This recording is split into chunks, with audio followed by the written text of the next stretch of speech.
बिस्मिल्लाहिर्रहमानिर्रहीम। अस्सलाम वालेकुम क्लास। आज का हमारा लेक्चर 1 है। तो इसका टॉपिक है इंट्रोडक्शन टू स्टैटिस्टिक्स। सबसे पहले हम स्टार्ट करते हैं। What is the statistics? Statistics is defined as the science of collection, presentations, analysis and interpretation of numerical data is called statistics. जो हमारे पास वर्ल्ड है स्टैटिस्टिक्स, ये जो बहस करता है ये न्यूमेरिकल डाटा उस पर करता है।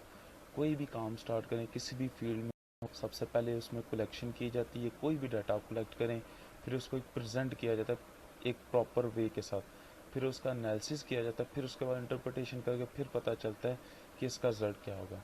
स्टूडेंट्स, इसकी कुछ आगे स्कोप्स हैं, कोई रियल लाइफ इसकी एग्जांपल्स हैं। उसमें सबसे पहले आती है स्टैटिस्टिक्स एंड इंडस्ट्रियल।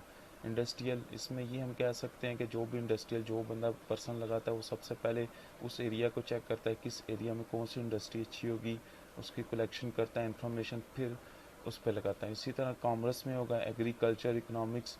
इकोनॉमिक्स में आ जाए तो जो इकोनोमेट्रिक्स होते हैं वो देखते हैं कि कौन सी जगह पे कौन सी मंडी ज़्यादा कामयाब रहेगी।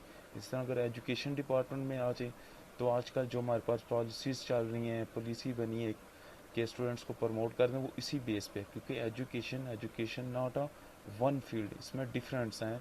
मैट्रिक है, इंटर है, ग्रेजुएशन है, एमफिल है, इनमें टाइप्स हैं। तो इस स्टूडेंट जैसे कि एजुकेशन में आजकल एक पॉलिसी बनी है कि स्टूडेंट्स को प्रमोट कर दिया जाए, लेकिन इसमें स्टैट्स भी अप्लाई। इसी तरह stats and planning, proper planning के तहत किया गया है कि स्टूडेंट्स को कैसे प्रमोट करना है। एच ने कहा था एग्ज़ाम ना लें उनको प्रमोट कर, लेकिन उसमें मिड टर्म जिस हिसाब से वो करते हैं, तो ये सारी पॉलिसीज़ जो होती हैं इसी तरह बनाते हैं। इस तरह आ जाए स्टैटिस्टिक्स एंड मेडिसिन। मेडिसिन में आ जाए, मेडिसिन में कोई भी कंपनी जब कोई प्रोडक्ट अपनी कंपनी मार्केट में लॉन्च करती है, उससे पहले प्रॉपर इसमें एक सर्च होता है। इस सर्च के पीछे उस मेडिसिन को प्रॉपर ट्रीटमेंट किया जाता है डिफरेंट पेशेंट्स पे। इसी तरह स्टैटिक्स एंड मॉडर्न एप्लीकेशन है, ये डिफरेंट एप्लीकेशन में अप्लाई का। फर्दर हम आगे चलते हैं। नेक्स्ट आ जाती है इसकी types.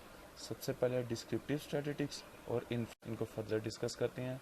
Descriptive statistics, the branch of statistics that deal with collection, presentation, analysis of a data is called descriptive statistics. इसमें कुछ लोग होते हैं, ये समझें, इन लोगों का काम होता है कि डाटा को कलेक्ट करना, प्रेजेंट का एनालिसिस करना। इन सब एनालिसिस के बाद फिर आ जाता है बारी inferential statistics. Inferential statistics deal with the methods of use sample. जो एक सैंपल लिया जाता है उसका result decision making about the population, और पॉपुलेशन पे ये रिजल्ट बनाया जाता है कि हाँ, क्या ये जो रिजल्ट बना रहे हैं वाकई ये ऑथेंटिक है कि नहीं। इसको फर्दर जो सैंपल और पॉपुलेशन की डेफिनेशन है ये नेक्स्ट हम आगे आपको एक्सप्लेन करके बताता हूँ। नेक्स्ट आज स्टूडेंट प्रेजेंटेशन। प्रेजेंटेशन क्या होती है? प्रेजेंटेशन का मतलब होता है प्रेजेंटेशन इज अ माइनर और the style in which something is express. कोई भी चीज़ को एक्सप्रेस किया जाए ना किसी भी वर्ड में, हवा वो आप कोई वर्ड्स में हो या आप किसी को बात एक्सप्लेन करना चाहिए, जो भी आप प्रेजेंट करना चाहिए वो प्रॉपर मैनर्स में होता है। नेक्स्ट आ जाइए हमारे पास पॉपुलेशन। ये मेन टॉपिक होता है किसी भी रिसर्च में या स्टैट्स में, ये समझने की ये मेन काम होता है इसका। Population is defined as the totality of the observation with which we are concern. Concern का मतलब होता है जिसमें हमारा इंटरेस्ट हो। इसकी एक रियल लाइफ एग्जांपल आप ये देख लें, जैसे कि आप जीसी यूनिवर्सिटी में, जीसी यूनिवर्सिटी में आपके पास हमारे पास डिफरेंट कॉलेजेस भी हैं। तो जीसी यूनिवर्सिटी में अगर देखा जाए तो जीसी यूनिवर्सिटी की टोटल पॉपुलेशन देखी जाए तो मे भी आप ये समझ के 1000 के ही हज़ार में होगी। लेकिन अगर इसी तरह ये बन जाएगी जीसी यूनिवर्सिटी की पॉपुलेशन कि उसके बाद टोटल स्टूडेंट्स कितने हैं उनके मेन कैंपस में, डिफरेंट कैंपस में, ये सारे कैंपस मिला के ये टोटल उनकी पॉपुलेशन होगी। इसी तरह आज इसे हम पॉपुलेशन की एग्जांपल्स कह सकते हैं। इसी तरह आप सुपीरियर कॉलेज में देख लें कि सुपीरियर कॉलेज में इस वक्त हमारे पास कितने स्टूडेंट्स हैं, वो आई थिंक सो 600 या 700 होंगे। तो ये होती है population. What is a sample? A sample is the representative the part of a population. जैसे कि आपको मैंने पीछे बताया कि पॉपुलेशन क्या होती है, इसी तरह सैंपल। जब एक पॉपुलेशन हम लेते हैं, जैसे हम जीसी यूनिवर्सिटी की बात कर रहे हैं कि जीसी यूनिवर्सिटी के पास ओवरऑल स्टूडेंट्स कितने हैं, तो हम ये कह सकते हैं कि 10,000 20,000। लेकिन अगर हम बात करें कि जीसी यूनिवर्सिटी जो एफिलेटेड कॉलेज है उसमें हमारे पास आ जाएंगे 20 है या 30 का। लेकिन फर्दर अगर हम बात करेंगे ना एफिलेटेड कॉलेज में, सुपीरियर कॉलेज खारिया में कितने स्टूडेंट्स हैं, तो ये हमारा सैंपल हो जाएगा। इसी तरह जैसे मैंने आपको कहा सुपीरियर कॉलेज, इसलिए हम कहते हैं सुपीरियर कॉलेज में टोटल स्टूडेंट्स की तादाद क्या थी, मैंने आपको लास्ट एग्जांपल बताई, वो हम कह रहे हैं 6 से 700। लेकिन अगर हम बात करें कि इसी सुपीरियर कॉलेज में हमारे पास जीसी यूनिवर्सिटी से स्टूडेंट्स कितने पढ़, वो आई थिंक 100 या 200 बनेगी, और ये हो जाएगा सैम्पल। इसी तरह कोई भी पॉपुलेशन हो, पॉपुलेशन डिपेंड करती है टोटल नंबर्स पे, लेकिन जो सैम्पल होता है, सैम्पल ऑलरेडी रिप्रेजेंटेटिव होता है पॉपुलेशन का, वो पॉपुलेशन को प्रेजेंट करता है कि ये जो नंबर लिया गया ये कहाँ से, ये सैम्पल से कलेक्ट किया गया। नेक्स्ट हमारे पास constant. What is constant? A quantity that does not change is called constant. ऐसा क्वांटिटी होती है जो चेंज नहीं हो सकती। जैसे कि आपके पास एग्जांपल लिखी हुई है number of days in a week, हम ये कह सकते हैं कि एक हफ्ते में 7 दिन है। कोई भी इस थ्योरी को रॉन्ग नहीं कह सकता कि एक हफ्ते में 8 दिन हो सकते हैं या 4 दिन या 5 दिन। ये शर्तिया बात है कि एक दिन में हमारे पास 7 दिन है, इसको हम चेंज नहीं कर। इसी तरह इसकी फर्दर एग्जांपल ये कह सकते हैं, जैसे मैथमेटिकली हमारे पास एक पाई होता है, पाई की हमारे पास वैल्यूज होती है 3.15। ये कहीं पे भी यूज़ करें, अब मैट्रिक में यूज़ करें, इंटर में करें, एमफिल, इवन आप पीएचडी तक भी चले जाएं, ये ऐसी क्वांटिटी है जो चेंज ही नहीं हो सकती। इसी तरह एरर टर्म की हमारे पास वैल्यूज होती है 2.71। तो ये ऐसी वैल्यूज़ होती हैं, ऐसी क्वांटिटीज़ होती है जो किसी भी सूरत में चेंज नहीं हो सकती। जैसे number of days in a week, इसी तरह मंथ्स आपको पता है कुछ 28 का फेब होता है, 4 साल का 29 का होता है। इसी तरह ये थ्योरी चलती आ रही है, कोई भी पर्सन इस थ्योरी को रॉन्ग नहीं कह सकता। नेक्स्ट आ जाए वेरिएबल। अब variable is a symbol such as X Y Z which can be assumed any of specified set of values। इसकी एग्जांपल क्या है? Number of a student in a class. Variable देखें, stats पे हमने पहले आपको बताया कि न्यूमेरिकल डाटा पे कलेक्ट करता है। न्यूमेरिकल डाटा से मुराद वेरिएबल कोई भी वेरिएबल हो सकता है। जैसे हम मैथ्स में पढ़ते हैं let assume by the X Y Z so on, कोई भी नंबर एज्यूम कर सकते हैं। इसी तरह number of student in a class, जब भी हम डाटा लेना चाहें ना, कोई भी वेरिएबल हमारे पास नंबर ऑफ स्टूडेंट्स हो सकते हैं, वीकली वेजेस हो सकती है। अगर हम देखना चाहें, जैसे आजकल लॉकडाउन चल रहा है, लॉकडाउन की सूरत हम देखते हैं कि अगर मंथ्स का एक हम बजट देखा जाए, बजट में देखते हैं कि इस मंथ में कितनी वीकली वेजेस थी, कि लोगों की इस लॉकडाउन पे लोगों की सिचुएशन पे क्या असर। की एक और example, the weight of an individual का मतलब होता है लदा। जैसे हमारे पास the number of student in a class है, इसी तरह इन स्टूडेंट्स का वेट भी ज़्यादा होगा। हर एक पर्सन का अलग वेट और हाइट होगी। नेक्स्ट आ जाए, हमारे पास आ जाता है quantitative variable. A variable that can be measured numerically is called quantitative variable. इसकी एग्जांपल है weight and height of students.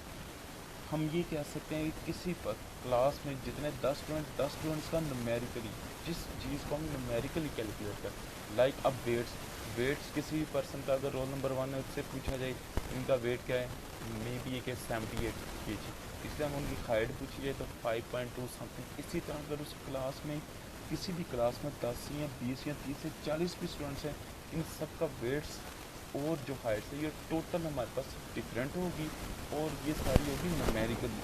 इसको हम न्यूमेरिकली कैलकुलेट कर सकते हैं। इसकी और एग्जांपल है नंबर ऑफ स्टूडेंट पर हाउस। किसी भी हाउस में, जैसे स्टूडेंट्स आपके घर में हैं, हर एक घर में अगर पूछा जाए कि आपके घर में कितने बहन भाई, वो बताएंगे 3-4, इसको न्यूमेरिकल हम कैलकुलेट कर सकते हैं। हम बता सकते हैं 3, 4, 5, ये न्यूमेरिकल वर्ड्स हैं। इस तरह ब्लड प्रेशर, जब भी आपका ब्लड प्रेशर चेक करते हैं, हमारे पास एक क्वांटिटी, उस क्वांटिटी तक पता चलता है कि ब्लड प्रेशर लो है या हाई, इसको हम न्यूमेरिकली कैलकुलेट कर सकते हैं। इसी तरह लास्ट एग्जांपल हमारे पास टेम्परेचर हमारे पास जब भी कैलकुलेट किया जाए तो गर्मी में बताया जाता है कि आज इस मुल्क का या इस जगह पर 48 या 49 टेम्परेचर तक चला जाए, ये पैमाइश होती है। इसी तरह इसको न्यूमेरिकली हम कैलकुलेट कर सकते हैं। ओके स्टूडेंट, नेक्स्ट आज हमारे पास है qualitative variable. Qualitative variable, a variable that cannot be measured numerically is called qualitative variable। Example क्या है इसकी? Eyes colour. जैसे हमारी फैमिली में 2 से 3 अगर भाई हों, लेकिन उनकी बेसिकली क्या होगी, तीनों के आइज कलर में आते हैं ब्राउन, ब्लैक, इस तरह डिफरेंट कलर्स होते हैं जिनको हम फुल एक्सप्लेन करें, नॉट न्यूमेरिकली। जब हम इसको मैथमेटिकली या इसको हमारे पास सॉफ्टवेयर होता है SPSS, statistical packages for social science, जब इसमें इस डाटा को पुट करते हैं ना किसी रिसर्च में, तब इसकी कोडिंग करते हैं। वो फर्दर जब आपके टॉपिक में आएगा तो आपको एक्सप्लेन मैं कर दूंगा। इसकी एक और एग्जांपल हेल्थ में हम कोई भी क्वेश्चनियर फिल किया जाए तो वहाँ पे हेल्थ आती है, हेल्थ में होता है गुड, सेटिस्फेक्शन, इस तरह के डिफरेंट टाइप। अब एजुकेशन लेवल्स में आ जाए, एजुकेशन लेवल हमारे पास एक नहीं है।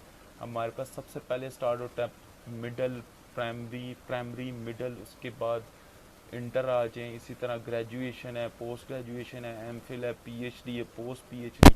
अब अगर आप मैट्रिक में चले जाए, मैट्रिक में साइंस और आर्ट्स है। इसी तरह अगर आप आ जाए इंटर में, आ जाए इंटर में भी हमारे पास डिफरेंट लेवल्स हैं। F A I C S में भी आगे कम्बिनेशन है डिफरेंट सब्जेक्ट्स की। इसी तरह आप बैचलर्स में चले जाएँ, लॉट ऑफ हमारे पास सब्जेक्ट्स हैं किसी भी कम्बिनेशन में। बीए में चले जाएँ, बी कॉम में तो हमारे पास स्पेसिफाई होता है कि बी कॉम में आपने ये बुक्स रखनी है, लेकिन बीए में चले जाएँ डिफरेंट कम्बिनेशन है। इस तरह बीएससी में चले जाएँ तो आपके पास लॉट ऑफ आपके पास अपॉर्चुनिटीज़ होती है, कोई भी सब्जेक्ट का कम्बिनेशन बना दो। इसी तरह अगर आप एमएससी पे चले जाएँ, एमएससी में स्पेसिफिकेशन होती है कि आपने इसमें स्पेशलाइजेशन करनी है, लेकिन उसमें भी एक लेवल आता है जब आपका सेकंड लास्ट या लास्ट सेमेस्टर होता है तो आपके पास एक अपॉर्चुनिटीज़ आती है, अब किस में करना है, अप्लाइड में या इस तरह की। तो अगर पीएचडी में चले जाएँ, लाइक ये सारे क्वालिटेटिव वेरिएबल है जो हम न्यूमेरिकली कैलकुलेट नहीं कर सकते। नेक्स्ट आ जाए लिमिटेशन ऑफ स्टैटिस्टिक्स। लिमिटेशन क्या होता है, statistics is not suitable to the study of the qualitative phenomena. मैंने आपको पहले बताया है स्टैटिस्टिक्स क्या होती है, न्यूमेरिकल पे कैलकुलेट होती है। ये क्वालिटेटिव क्या होता है, वर्ड्स होते हैं। जैसे आपको लास्ट मैंने भी एग्जांपल बताया आइस कलर, तो ब्राउन, ब्लैक, इसी तरह एजुकेशन लेवल्स आपको बताएं डिफरेंट लेवल्स होते हैं।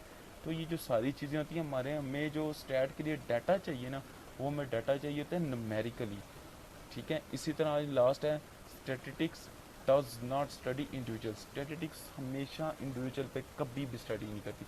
इसके लिए हमारे पास डाटा चाहिए, जैसे आपको पहले बताई थी इसकी डेफिनेशन, कलेक्शन, इंटरप्रिटेशन। कोई भी काम, कोई भी सर्च करने के लिए सबसे पहले हम सैंपल लेते हैं। ठीक है, पहले पॉपुलेशन देखते हैं कि पॉपुलेशन किस पॉपुलेशन में अप्लाई करेंगे, फिर उस पॉपुलेशन में हम सैंपल सेलेक्ट, उस सैंपल्स में हम सेलेक्ट करके फिर उसमें एक प्रोसीजर बनाते हैं।